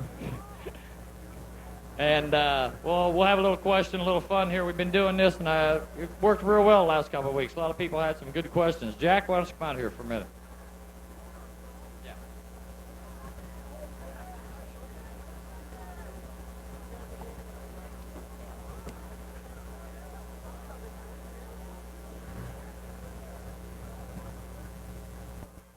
All right, Grandma Budweiser down there. Are you still there? Would you bring her down to the front entrance here, please, down here to the front ticket gate? Would somebody help her down here? Would appreciate it. We have a birthday present for her.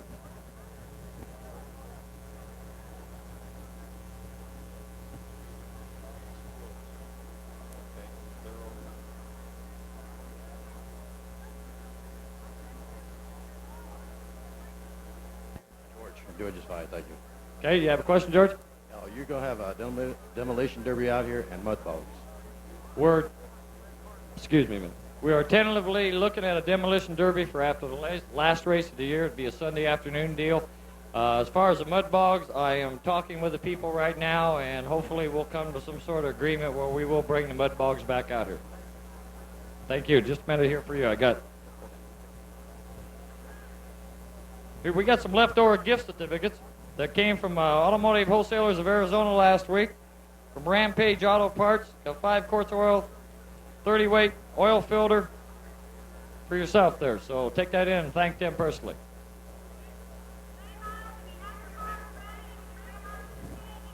What's that Raven Raceway shirt on? Name? Keith Marsh. Keith, got a question? Yeah, when are we going to run a one-on-one this year for late models? I don't think so. I think the 101 is a long race for the racers to go through with the cost of the race cars nowadays and the motor expenses and stuff. I think you get to do a very short field by the end of the race. And my opinion is I don't think the spectators want to see a race in with 4 or 5 cars left on the racetrack. They'd rather see one in with 20 on it. But we are tentatively looking at maybe doing a 50-lapper or something like that for the end of the special last of the year. So maybe that'll kind of soothe a few of the people who want to see a 101. Trophy dashes. Well, trophy dashes we haven't run this year because we have had so much with a Charger field and a big field of cars. Next year's program, if everything goes good, I will probably incorporate the winners of each one of the heat races into a trophy dash, yes. Okay, from Leo's Auto Supply, pair of Cocoa floor mats. Got a vehicle, you can put them in.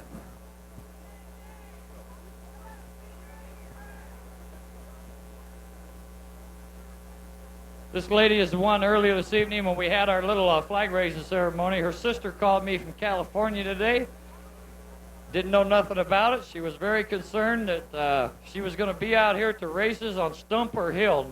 And I said, Stumper Hill? And she says, yes. And she says, that's where she always sits down there in the lawn chair. Well, Stumper Hill, and we related, and I found out who you are. And ma'am, how about your full name? Leslie Montano. Are you out here with a particular car or crew? You better believe it. I ride in the back seat of 74. We go all over the country together. Great. The lady that believes in racing, we have a fine. Jack, why don't you, you were familiar with this. You'll read the card and I'll hand her this. Okay, it's a 3-pillow sham, sheer dust ruffle, and it's for a day bed or a twin bed, and it's from Frolic Quilts, and etc. at 5917 South Catalina, right here in Tucson. So thanks to Frolic Quilts and etc. How about one big loud happy birthday? 1, 2, 3. Happy birthday. I want to get the mayor of Stomper Hill down here. Mayor, come on down here for a minute. Some people don't know it, but we got a mayor down there that kind of runs Stomper Hill. He takes care of all the problems and makes sure the people's chairs are lined up properly and all that. Right, Jack? So how about the mayor of Stomper Hill? Come on down here. We got something for you. Another question, Dave. Send somebody down.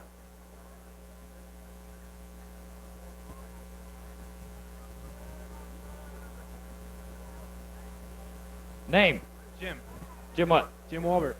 Jim, got a question? Yeah, I've got 2. Is that okay or just 1? Fire. Okay, my first question is how do you distribute the prize money? Late models, they're only having 1 main. I was just wondering if there's a semi on how you do the distribution on the prize money.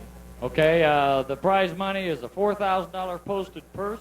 It's paid from 1st place to 20th place in the A main, and it's also paid from 1st place to 12th place in the consi or semi. If the semi is not run, the money's not paid naturally. But the money is broke down on a very fair scale. And in fact, we changed the payoff this year, so we put more money in the middle of the field. So the guys from 8th, 9th, 10th, 11th, and 12th place would make more money than they have in the past to keep them going. It's kind of nice sometimes to put all the money on top, but if you put it all on top, the little guy and the average guy pretty soon can't pay his bills, and we need the average guy and the little guy at this racetrack. So that's the way that stands. Your second question. Yeah, my second question is, are we going to have any trophy dashes? I love trophy dashes because they're the 4 fastest cars, but I know that happens on time trials, but is there any way we can get, like, after if you have 2 or 3 heats or something like that, or... Presently, the problem with running trophy dashes, the way we qualify the cars through the heat race, it creates a little problem for the racer. You know, a trophy dash doesn't have much money in it. It has a trophy, which is nice. But I think most of the racers realize, too, I've had it happen to me in the past, that if you got to run a trophy dash based on 4 heats or something, or 2 heats before the main event, well, all the money's in the main event. So you're a little hesitant to get your car bent up or have something happen on a 4-lap dash. You'd rather save it, especially with the kind of championship money we have available at this racetrack this year.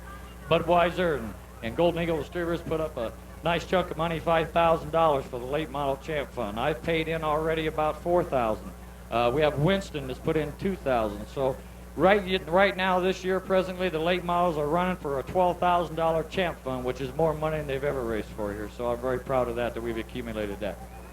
We have from Speedway Auto Parts on Speedway Automotive Wholesales Arizona, $10 gift certificate for you. Thank you.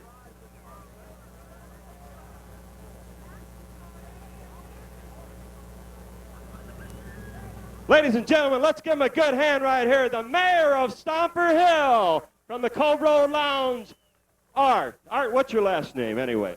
Let's see, it's Smiley. Caster. Art Smiley? Caster, okay. Who's your favorite car out here, Art? Well, I guess I have to pick number 9. And who is that? Mario Smedley. Mario Smedley? He's been one of my fans for many years. Okay, we've got a quilt, because I know you have a van, and we know you're not a sissy, but you do have a van. We've got a quilt from Frolic Quilts and etc. at 5917 South Catalina Highway. So let's give him a good hand, folks. The mayor of Stomper Hill. Can I say one thing? Can you loan me $20 until payday? Get out of here, Art. Okay, we got any more questions? Dave, don't leave me. Because you've got the answers. I don't.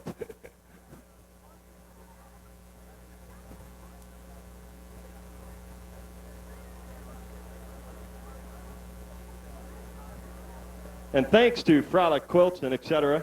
for donating these nice, very beautiful quilts. Kind of a random pick. Worked out very well. I walked up there and just kind of looked for a lady I thought could use one of these quilts. And what's her name? Evelyn Ickes. Evelyn Ickes, which is Jack Ickes, is her son, from Phoenix, Arizona. Very nice to have you down here from Phoenix, Arizona. What do you think of our racetrack down here? Very nice. Very good. If, Best racetrack I've been to for a long time. all right, that's coming from Phoenix, Arizona. We got a quilt for you two, ma'am. They're very beautiful. Can you handle that okay? Take that back to Phoenix and let them know where it came from, okay? Good old Tucson, Arizona. Thank you very much.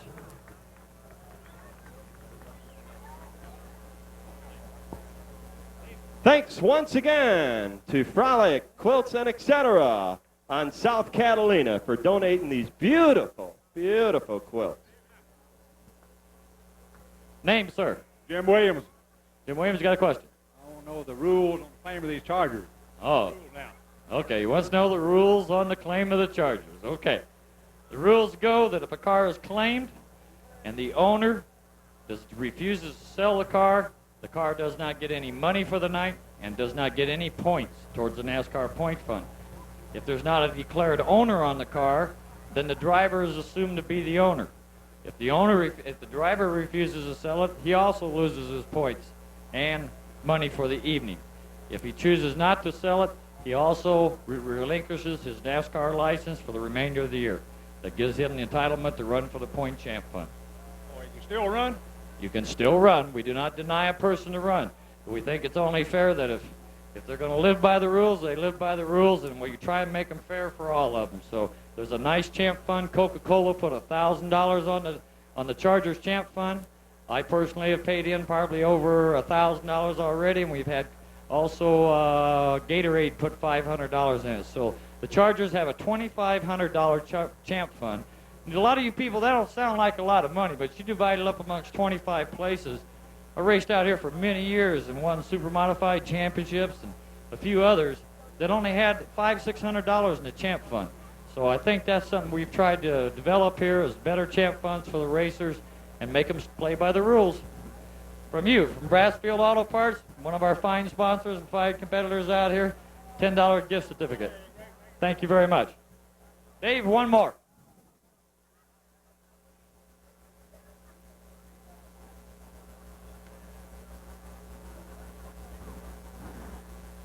Name?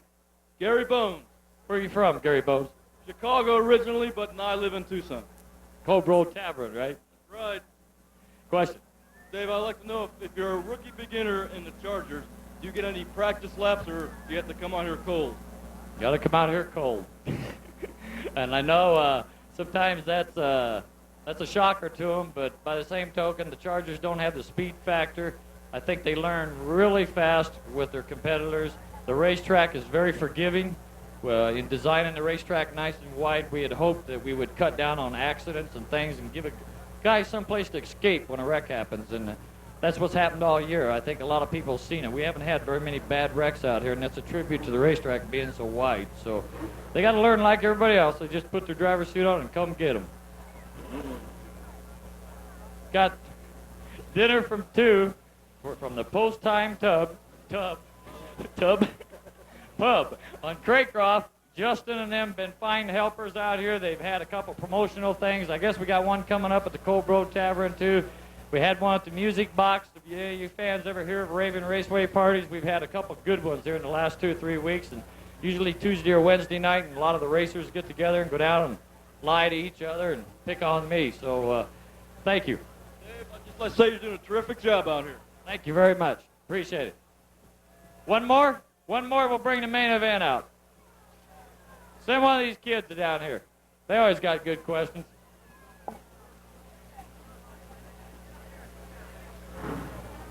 Carl Northern, would you please report to our headquarters office at the Okay, left we got 2 rear kids of the down here. What's your name? grandstands? Joel.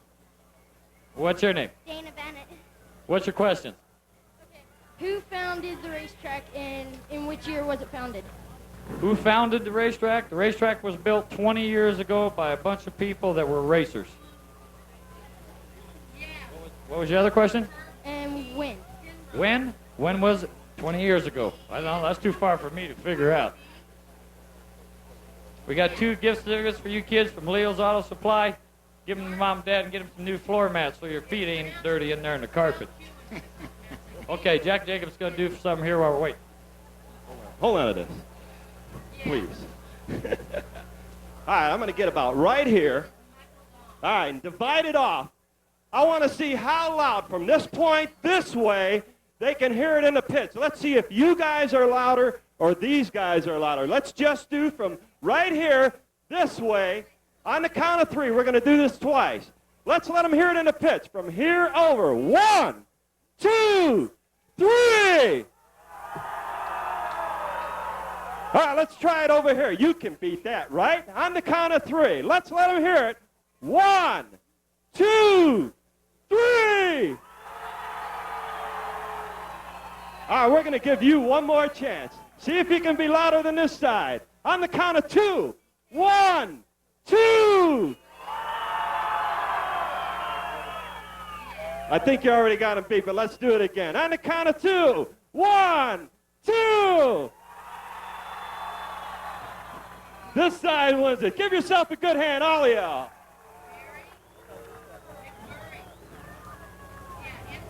This part makes this job fun. Jack Jacobs and I had some time last week to do a little talking about the crowd out here. I tell you, we're just having such a good time here that the spectators and you people up there have made the employees of this place just do have nothing but praise for all of you. You're doing a fine job. You're helping police the facility. You're helping take care of kids and things. And boy, I'll tell you what, how great it is to bring auto racing back to Tucson with the finest crowd as we got here in Tucson. Because I'll tell you something, right now, we're putting more people in this race facility than any racetrack within 500 miles of Tucson, and that includes you know where. So keep up the good work, and we'll have better races. Jack says he's got to go to Tinkeroo. We got to get the main event out here, Tom, and as soon as we get them staged here, we got a brand new Rawlings Chrysler pace car. They wouldn't let me drive mine tonight. They brought this special one out here. It's really jazzed up. Might want to take a close look at it. Fine driving car. People down at Rawlings, super people. Want to thank Budweiser. There's old noisy Smiley. I think Marion just gave you an Go editorial. ahead, Tom. You can have it. I think Marion just gave you an editorial comment, Dave. Carl Northern, we need you to report to the headquarters office at the left rear of the grandstands, please. Ready to go, but we're not ready to go up here. So let's pass out the beer from Kolb Road. Come on, guys. You got your ID handy? Oh, looks pretty legal. Now, you don't need ID. You need ID, young fella. Oh, they do try, don't they? There's a lady got her ID out and ready. Congratulations. Talk me into it. Have fun. Come back after you've been over there and let us know just how much fun it was at Leslie Langer's Kolb Road Lounge. Now, if they are ready down there, we are ready up here. Okay, well, we'll start off with the car number 44 from Tucson, sponsored by Quaker State, C&L Thunder, Alpha Plumbing, Southwest Radiator, Spires Gym, Certified Electric, car number 44, Kevin Clayton.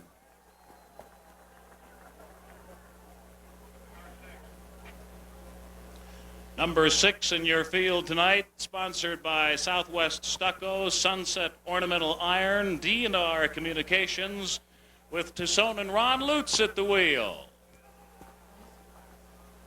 And the car number 34, sponsored by Brandon Brothers Texaco, Pete's Auto Repair, Roger Hale Farms, Arizona Crank, Bose Distributor, car number 34, Ron Whitwell.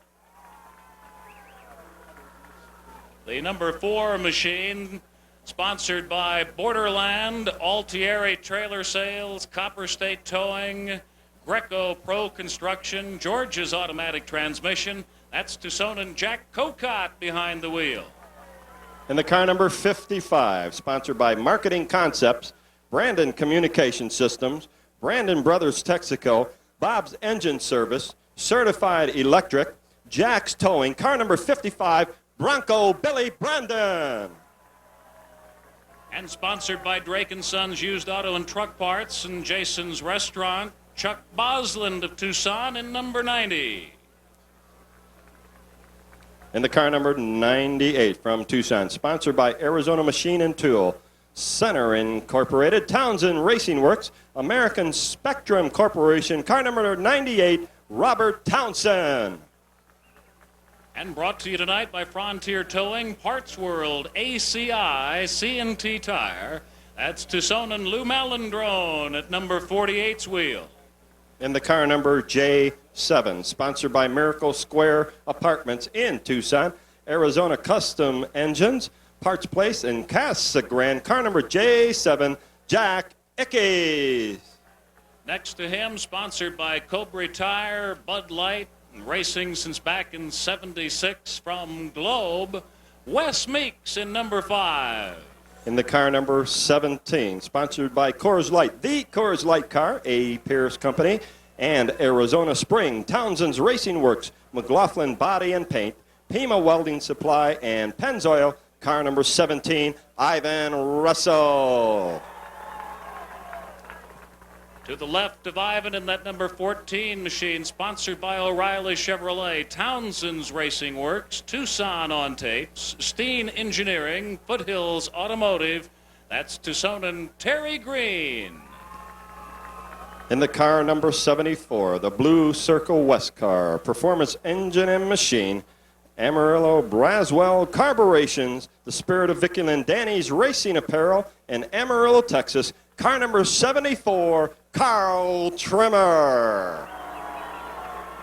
Inside the third row, sponsored by Performance Engine and Machine, Certified Auto Electric, Brassfield Auto Parts, Braswell Carburation, Copper State Towing, Simonson Generator, ABC Radiator, DeYoung Motorsports, Ron's Racing Products, and D&M Manufacturing. From Tucson, Jamie Throckmorton in B52. In the car number 71, sponsored by George's Automatic Transmission, Certified Auto Electric, Dick Pennell's All Exhaust, Cactus Boot and Shoe Repair, car number 71, Paul Banghart. Inside that second row, sponsored by San Javier Rock and Material, George's Automatic Transmission, Hoffman's Dairy Queen, 2 locations, Sarnoff and Broadway, and Golf Links in Pantano. That's Jack Moore in 23T. in the car number 4U. Budweiser 4U, sponsored by Budweiser and Golden Eagle Distributing. Performance engine and machine, certified auto electric, Braswell or Brasfield Auto Parts, Braswell Carburation, Pennzoil, Top Line Auto Repair, ANC Radiator, Rick Sipes.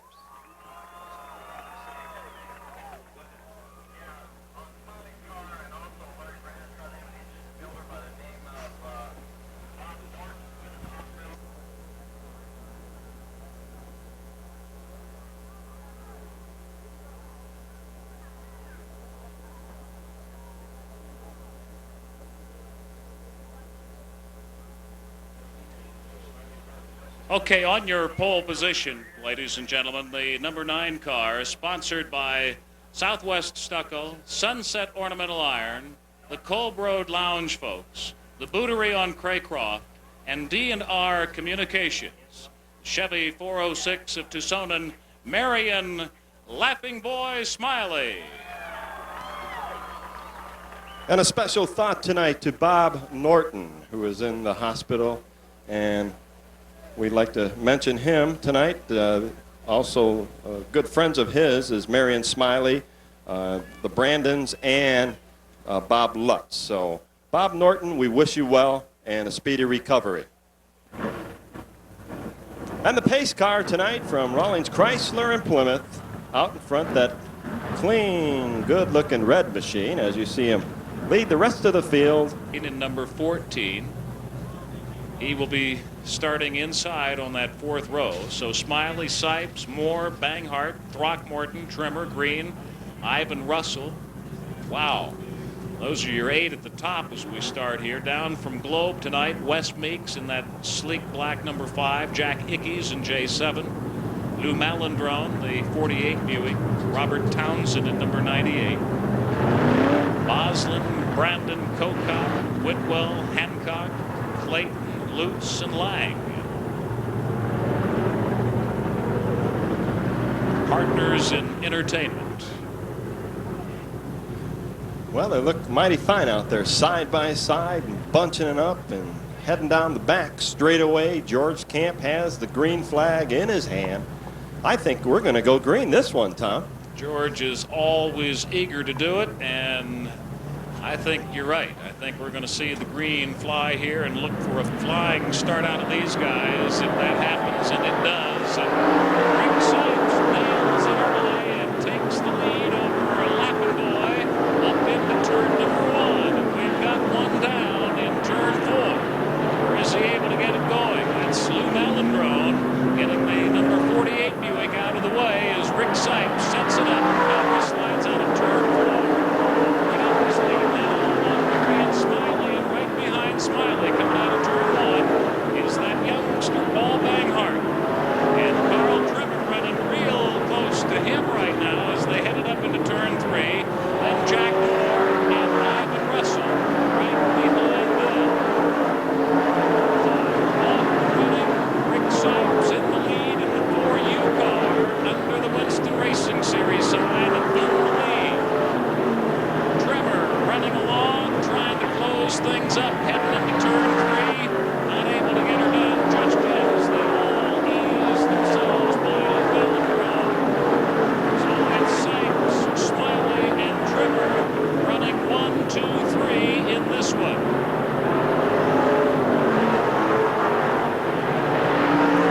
In lap number 4 as Rick Sipes opens it up, holding off as best he can right now. Marion Smiley, who's gone just a little bit, drifting high in turn 1. So it's to lose it to Carl Trimmer in the Blue Circle West 74 Spirit of Mickey Lynn car.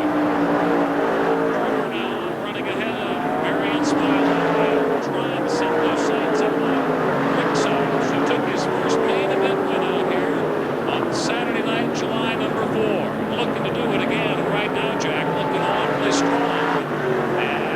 Trimmer and Smiley come up behind Chuck Boslin. Boslin, smart, keeps it over to the right, the high side, and lets the speedsters take it over the low side, left side.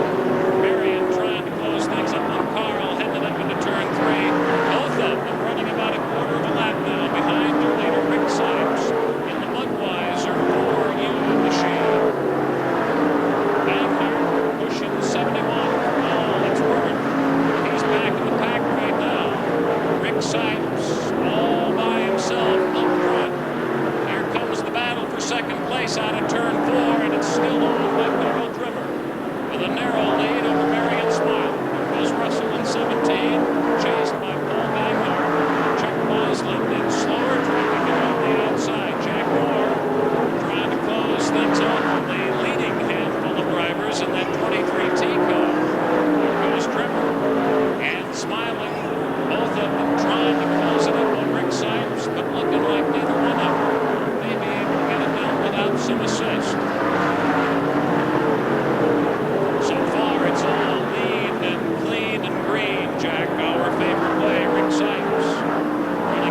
opens up the gap from Trimmer just a little bit more down the front straightaway. 30 laps of main stuff from the NASCAR Winston late modelers, and boy, what a grueling show they're putting on for us tonight. Right from the inception of this evening, it was made perfectly clear there's going to be some serious running in this category this evening, and son of a gun, if that's not exactly what we have seen. And what a fast one this one has turned out to be. It's clean and fast right from the get-go so far. Trimmer opens up the gap from Smiley once again. Smiley trying to throw that line out, reel back in, just can't seem to do it. Sipes running along with a good quarter lap lead on Trimmer. And Trimmer now with 4 or 5 car lengths on Marion Smiley, who's back after that nasty break a couple of main features ago. Terri Green there in the O'Reilly Chevy team machine, trying to stave off some close company to Hay. He's got a lot of new stuff in that car tonight. So a lot of what he is doing here is of a testing nature. They have reached the midway point. That's the indication that Rick Sipes picks up from starter George Campbell. They crisscross red and yellow flags. And now the straggler is also getting the message. Rick Sipes looking, dominating so far in this one. Oh, how quickly things can change, and so often they do.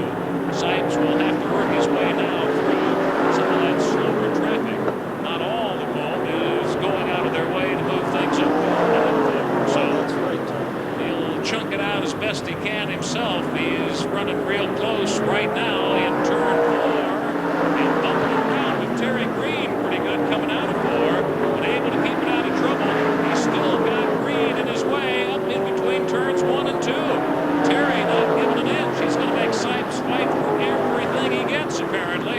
So Sipes backs off, maybe does a little thinking down the back chute. And here he is, still in the lead, running in front of the slower Bronco Billy, Brandon, in 55. 18 of them in the books right now, Tom. There's 12 more to go. Brandon's car with a new cosmetic look for you here this evening. More white in it than we're used to. So it goes in the sport of automobile racing. Carl Trimmer in the Blue Circle West car. Marion Smiley behind him. They are running 2 and 3 with Ivan Russell currently in 4th place. Paul Banghart rounds out your top 5. They all look up to that guy right there in 4U, Rick Sipes, who's still running behind the Terri Green machines. He lines it up out of turn 2, and we approach the 2/3 point of your NASCAR Winston late model main event here tonight. Oh, look out. Rick Sipes almost lost it there down the front straightaway. That was close. And suddenly a lot of machine to handle, but he handled it very well and continues on in the lead in this one. They all weave their way in and out of some of the slower traffic that they must lap. Sipes still unable to put Terri Green on that lap list. Here comes Carl Trimmer, closing up the gap on Sipes right now. Trimmer's closed it up to about the distance of 2 of the major billboards back there, so he has brought it along. Now let's see if Rick Sipes can get through some of this traffic and get into clear running. Or will Carl Trimmer perhaps sneak up behind Rick Sipes, who maybe all of a sudden finds himself in a pocket? That's the dangers of running in slower traffic. Not a whole lot you can do about it except try to cruise your way through it. That's exactly what Sipes is trying to do now, but only with about a 50-60 car length lead on Carl Trimmer, who's opened it up considerably now over his nearest 3rd place competitor, Marion Smiley. So here they come, trafficked up again out of turn 4. Sipes to the inside of Throckmorton as they headed up into turn 1. Sipes coming up in the rear of Jack Moore. 5 more to go, Tom. Time rapidly running out in this one. What maybe looked shoe-inable a while ago seems maybe to be a little bit imperial for Rick Sipes. Let us see as we unravel 4 more laps of these. Throckmorton getting wild and wide down there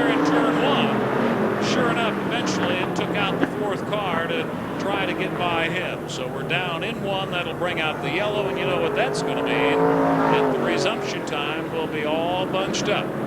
Coming off the fourth turn, single file. And it'll be a red-hot dash for the cash in this one with Rick Sipes and the Budweiser 4U car in the lead.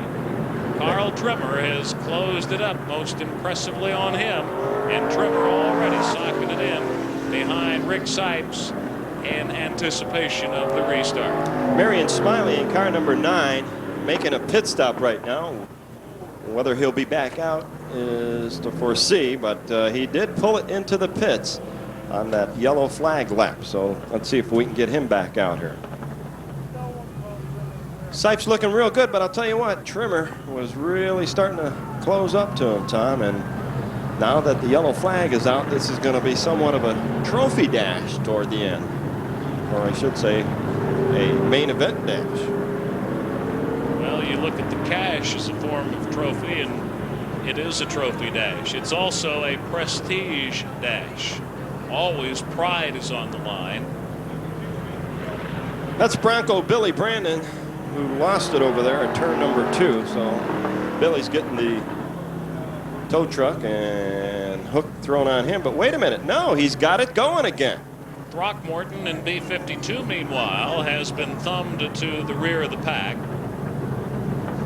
So they'll do one more as we attempt to make sure they are sorted out and in a proper perspective. And as soon as they are, you'll see the green fly per George Camp, and then you'll see these guys fly like maybe you didn't even see them fly in the early on of this one, because there's not a whole lot left.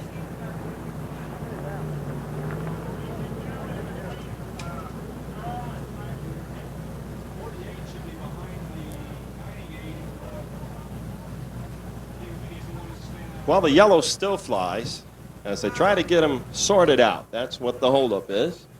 The officials up here talking down to the officials on the racetrack and to the flagman and putting the cars in their proper positions right now. And we'll be getting back underway just as soon as that comes to pass. Cars in question were 14 Greens. It looks like they got him where they want him. And I think Malandrone was some question, so officials continue to eyeball them and communicate with George Camp.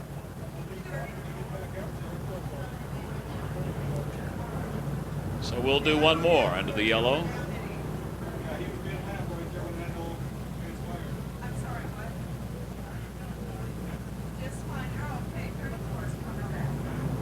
So Ronnie Whitwell brings it back out on the racetrack under this yellow, and he'll trail the field.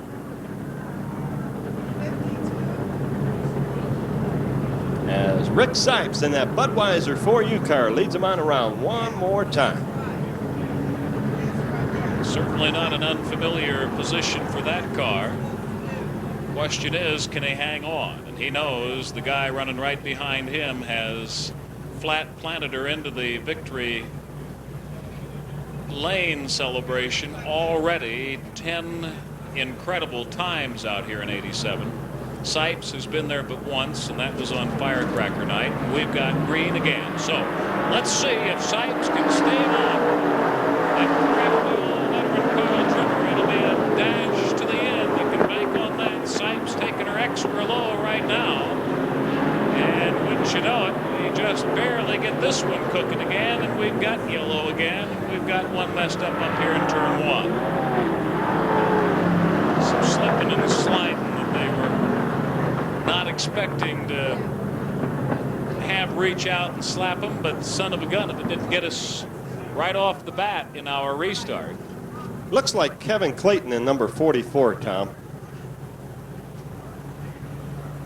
And I think he blew a tire is what happened. Looks like maybe that right front is flattened out. Certainly got the front end of that machine sitting right down in it, doesn't it? That it does. He looks like he's okay.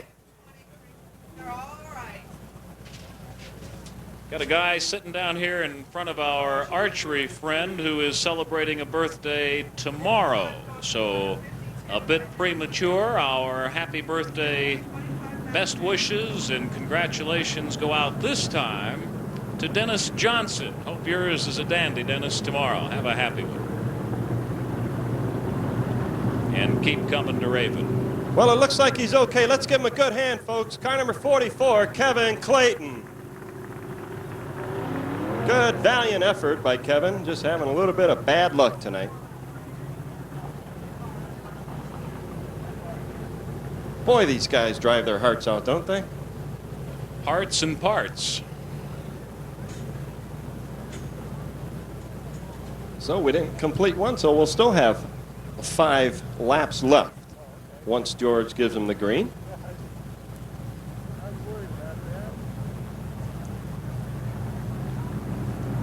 George giving him the yellow flag and the finger to indicate 1 more, and then 5 more at a grueling, grinding pace, with Wick Sipes in the lead, Carl Trimmer running real close in second. Terry Green looking good in that 3rd position right now. Ivan Russell had closed things up in the Coors Light 17 machine pretty well. He's sitting in 5th place with but 5 laps left. Green is a lapped car. And we've got Green and Sipes and Trimmer poking into turn 1. And let's watch him at the top. Green is a lapped car. Right behind him, Ivan Russell. Paul Banghart putting the surge on in that 71 machine back there. But it'll still be Sipes and Trimmer in that room. And Sipes is even opening up a little bit on Trimmer in that last go-around. Down to but 4. And Sipes in that 4U car.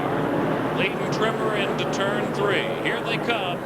Past Stomper or Smiley Hill and down the main stands area. Rick Sipes, Carl Trimmer. 1-2. And Rick not letting him by. Carl trying to take him on the inside, but Rick says, no, this is my main event. Rick knows he's going to be a busy man keeping look out! That guy out of there, and now both of them go spinning and tumbling off of the retaining wall down here at the south end of the grandstands. Boy, you folks had your laps full, didn't you? A couple of surging, rapid closing gentlemen in their racing machines, and Trimmer is limping down into turn 3 now with a wobbly machine that he's got under control and in motion. But after wiping Sipes out in the Budweiser 4U car up here, Sipes is getting his attention up here. Now Trimmer has come to a stop high up in turn 4, and we've got another one down on the inside of the track here at the closed portion. Trimmer with plenty of damage on the front end of that machine. And there's going to be less or more than a minimal amount of damage in the form of sheet metal and perhaps other more integral superstructural stuff underneath. So there's going to be 1, 2, or 3 rather unhappy drivers. You can bank on that, and suddenly the survivors have got a whole new strategy and stance in this way. I think we said it earlier in this feature race tonight, our main feature for the NASCAR Winston late models. Oh, how quickly things can change. And usually they do. And in this case, they just did, and in a most unfortunate fashion, because Rick Sipes was having him one swell of a run tonight, and then all of a sudden run into and over by Trimmer, and both of them go into the wall up here. Tom, let's folks, let's give Rick Sipes a good hand for a valiant effort.